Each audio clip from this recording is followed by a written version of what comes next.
Primero, quisiera poner en contexto la Jurisdicción Especial para la Paz en el ámbito de la administración de justicia del país. La jurisdicción tiene una función específica que es juzgar 50 años de los peores crímenes, los más graves ocurridos con ocasión del conflicto armado interno. Y para ese propósito nosotros fuimos creados en los acuerdos. Pero a lo que quiero llamar la atención es que, siendo un tribunal independiente, nosotros hacemos parte de la Administración de Justicia de Colombia. Esa Administración de Justicia permitiría entender también cuál es el lugar de la jurisdicción.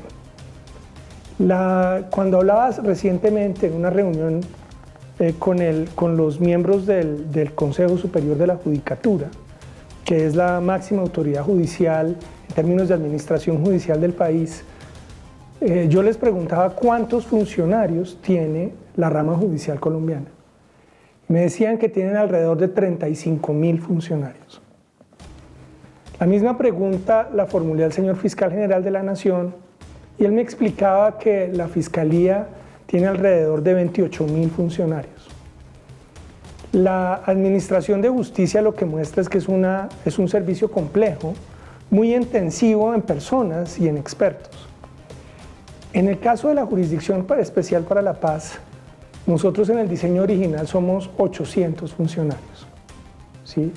Y con esta ampliación de la planta, que ya paso a explicar, pasamos a 1.400 funcionarios, lo cual nos hace, creo que permite entender el carácter especial, excepcional y temporal de la jurisdicción, que tiene una misión delimitada y que es una muy pequeña parte del servicio de administración de justicia del país. En ese contexto, todas las autoridades judiciales tienen permanentemente un diálogo con el Ejecutivo, porque lo que sabemos es que hay unos déficits crónicos del país en términos de administración de justicia. Entonces, este tema de la ampliación permanente del servicio judicial en Colombia es una cuestión de todos los años y de todos los gobiernos. No es una excepción el caso de la jurisdicción. La jurisdicción fue dimensionada en los acuerdos del 2016 y desde el 2020 se venía tramitando una solicitud de ampliación cuando tuvimos nosotros conciencia de la dimensión de nuestro trabajo, del tamaño de nuestras obligaciones y de todas las necesidades que tiene la JEP para operar. La ampliación de planta de la que estamos hablando hoy, y hay que ser justos en ello, comenzó en una gestión con el gobierno del presidente Duque, ¿sí? La solicitud se hizo en ese momento al Ministerio de Hacienda como corresponde, y la respuesta del presidente Duque fue una respuesta positiva, que también hay que verla en el contexto del cierre del examen preliminar de la Corte Penal Internacional sobre Colombia. Y me permito hacer una explicación en esto porque puede ser interesante. Colombia estuvo sometida durante 17 años a un permanente monitoreo por parte del fiscal de la Corte Penal Internacional, porque había una duda permanente de si el Estado colombiano estaba en capacidad o tenía la voluntad de cumplir sus obligaciones internacionales de investigación, juzgamiento y sanción de los más graves crímenes.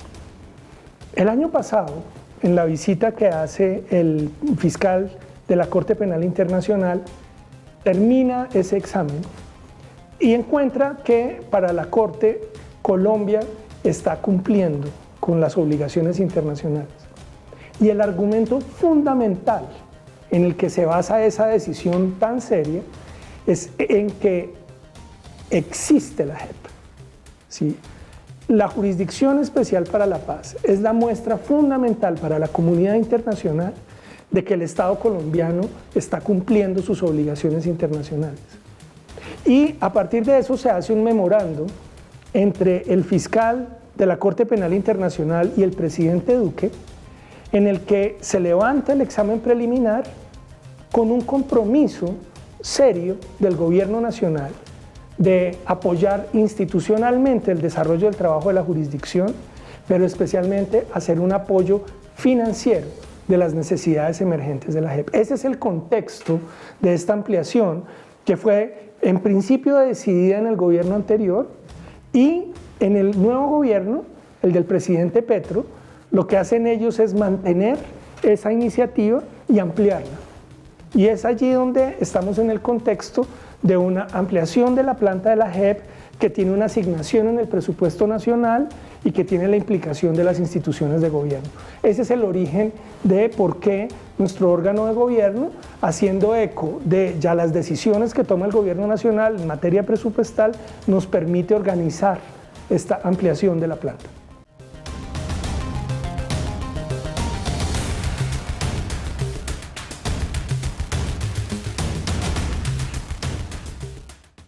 Claro, no, esta es una adición al presupuesto de este año de la jurisdicción. Por supuesto, en el ciclo presupuestal son decisiones que se toman un año antes. Lo que está sucediendo hoy es que esa decisión que tomó el anterior gobierno, que este gobierno ratifica y amplió en un 50%, se aplica este año en el presupuesto que ya está asignado. Cosa distinta es la discusión que ha sido muy productiva de la jurisdicción con el gobierno nacional, en el que han previsto un apoyo importante para la jurisdicción en el presupuesto que hoy se está discutiendo y que se habrá de aplicar en los próximos años.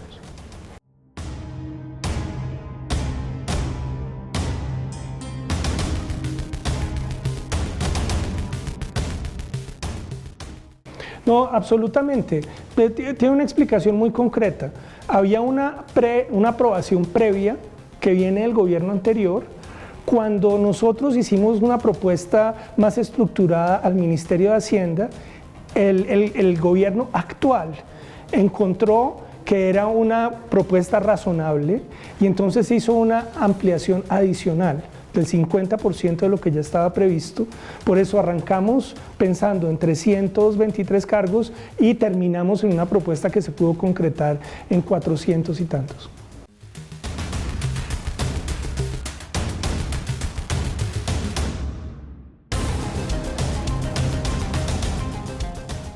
Esto le explico, pero antes quisiera dejar sentada una cuestión. Realmente, por lo que le dije antes, no son muchos cargos. La JEP es un organismo judicial de un tamaño bastante modesto respecto al contexto general de la Administración de Justicia en Colombia.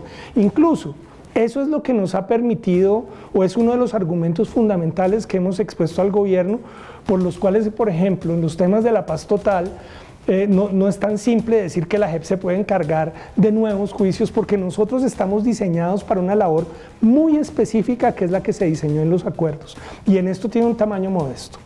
Pero ¿a qué se refiere esta ampliación? Se refiere a dos necesidades.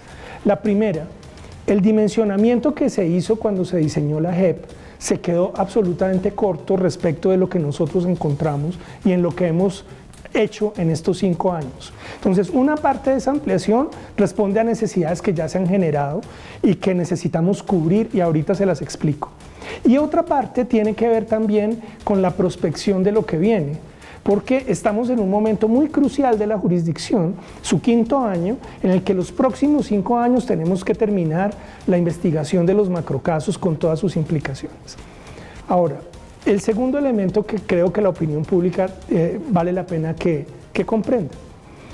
La Jurisdicción Especial para la Paz es un tribunal especial de justicia transicional que no es exactamente igual a un tribunal de justicia penal ordinario. ¿Por qué? Porque nosotros tenemos una función judicial en la que juzgamos los más graves crímenes, todo esto, pero también la JEP tiene una función extendida que se ejecuta a través de nuestra Secretaría Ejecutiva, que se llaman las funciones misionales. ¿Eso qué significa? Que la JEP, además de juzgar, ofrece defensa judicial a los comparecientes. O sea, los abogados de las personas que comparecen ante la JEP son financiados por la Jurisdicción Especial para la Paz, tanto para miembros de la antigua guerrilla como para miembros de la fuerza pública, como para aquellos terceros que lo soliciten porque lo necesitan. Segundo, nosotros ofrecemos representación judicial para las víctimas. Eso ha permitido que la JEP tenga un índice de participación mucho más alto que la justicia ordinaria, porque cuando usted va ante la justicia ordinaria usted tiene que proveerse su abogado, salvo lo que le pueda auxiliar la Defensoría del Pueblo. Es algo así como que nosotros hemos tenido que crear un área completa de defensoría pública con cientos de abogados que representan también a las víctimas que vienen a la jurisdicción. En tercer término, nosotros tenemos un despliegue territorial. Tenemos oficinas en los territorios que ofrecen información, relacionamiento con las comunidades y la posibilidad de que el trabajo de la JEP, nuestros juicios, como los ha visto la opinión pública, se desarrollen en territorio. Todo esto más la justicia restaurativa, que es una justicia altamente intensiva en participación, requiere unos gastos que son diferentes a los ordinarios que tendría un tribunal normal. O sea que nosotros tenemos nuestro tribunal, salas y secciones, y por el otro lado tenemos una secretaría ejecutiva muy vigorosa con todos estos servicios que le estoy diciendo. Yo creo que cuando la gente entiende cuáles son las funciones que cumplimos, también se entiende la dimensión de las obligaciones y el destino de estos recursos. Una parte de esos recursos se va a fortalecer la investigación de nuestros macrocasos. Estamos en un momento muy interesante porque ya hemos definido que la JEP va a investigar 11 macrocasos, de los cuales se han venido desarrollando 5 y hay 6 nuevos, que son macrocasos que tienen decenas de miles de víctimas y miles de comparecientes allí. Y por otro lado, estamos de frente a la creación de lo que se ha llamado el sistema restaurativo, que se ha venido hablando mucho en la opinión pública, que es cómo de la mano del gobierno nacional y de las Naciones Unidas vamos a crear los proyectos de sanciones propias en territorio. Entonces, respondiendo un poco a las necesidades ya creadas y a las futuras, es que se explica por qué necesitamos este número de funcionarios importante, pero desde ya habría que advertir, como cualquier entidad judicial, estamos en la discusión con el gobierno de futuros complementos de las necesidades emergentes de la JEP.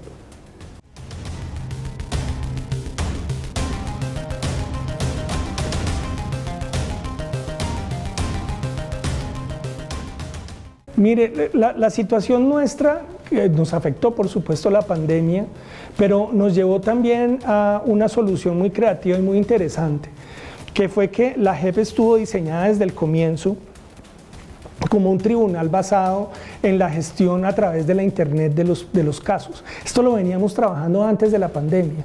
Sabíamos que por el volumen de nuestros casos, de los expedientes que tenemos, le estoy hablando que tenemos un expediente de la JEP en promedio, tiene alrededor de 1 millón de folios.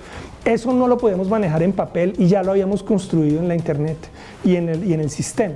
Cuando nos llega la pandemia, lo que hicimos fue rápidamente girar a un sistema de audiencias y de gestión electrónica del proceso. Incluso nos permitió ampliar la participación a través de la red para las víctimas. Y eso nos hizo que no paráramos en ningún momento la actividad de la jurisdicción. En ese sentido, la Comisión de la Verdad se vio mucho más afectada y nos ha permitido además mantener una idea central de la JEP, que es que este es un tribunal temporal. Sí, es un tribunal que no está llamado a ser un tribunal permanente, sino que debe cumplir su función, que es cerrar la página jurídica del conflicto, ¿sí? Otorgarle a las víctimas los elementos de reparación que requieren, darle a los comparecientes seguridad jurídica y hacer un cierre del conflicto. Esto no está llamado a convertirse en un tribunal permanente hacia el futuro.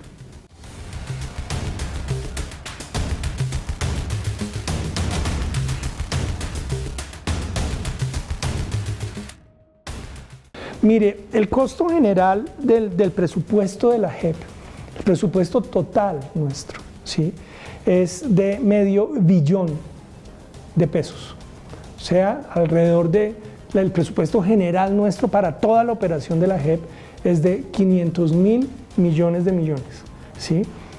Lo cual es una cifra muy importante, pero le vuelvo a decir, en el contexto de la Administración de Justicia es una cifra muy modesta, Ese es el costo total nuestro.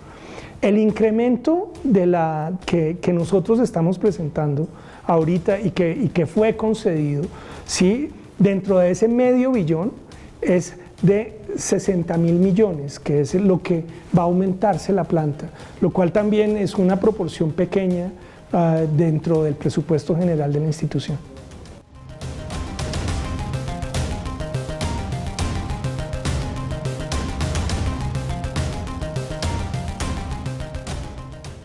Es una magnífica pregunta, porque tenemos un avance muy grande si quieren, lo que llamamos nosotros la primera generación de macrocasos, los que abrimos al comienzo de la operación de la JEP. Y esto cubre no solo el caso 1, al que usted hace mención, de secuestro, hemos tenido también resultados en el tema de falsos positivos, bien conocido, pero empezamos a tener resultados en todos los demás casos de esa generación, casos territoriales y de otros temas. En el caso 1 y particularmente en el 3, donde ya tenemos el fin de las investigaciones parciales, eso se llama resolución de conclusión, es decir, donde se termina la investigación, comienza la fase de juicio, ¿no? En la fase de juicio, lo que hacemos es un proceso de participación de las víctimas, examinar la investigación y producir las sentencias. Este año estamos embarcados en la idea de producir las primeras sentencias de la jurisdicción, justamente en la sección a la que yo pertenezco, donde ya se ha repartido la primera resolución de conclusiones del caso de secuestro y las 2 primeras resoluciones parciales de conclusiones de falsos positivos, y estamos ya embarcados en esto para producirlas y asignar o imponer las primeras sanciones propias de la jurisdicción. Este es el momento tan interesante, pero también muy desafiante del tribunal, porque lo que nos queda hacia adelante son 4 años y medio más de investigación, como el límite que nos ha propuesto la Constitución para poder realizar ese trabajo.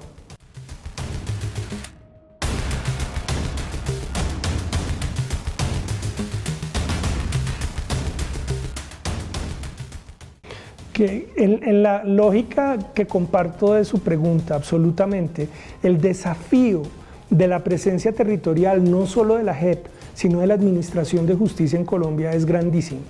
Pero también habría que notar que incluso la rama del poder que tiene la mayor presencia territorial del país es la rama judicial. Hay jueces en casi todos los municipios y la gente eso lo reconoce. Nosotros, como un tribunal temporal y en las dimensiones que le digo, tenemos una presencia limitada en el territorio. Y justamente eso que usted dice es una de las lógicas de esta ampliación de planta.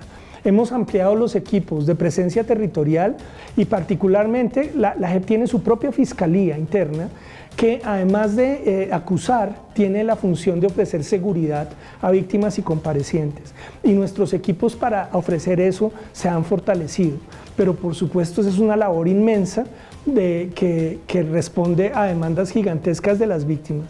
Le diría, además, tengo la tentación, no solo en los lugares si quiere, las fronteras o la periferia del país, sino esos lugares donde se ha concentrado la mayor cantidad de violencia que está puesta en el centro del país.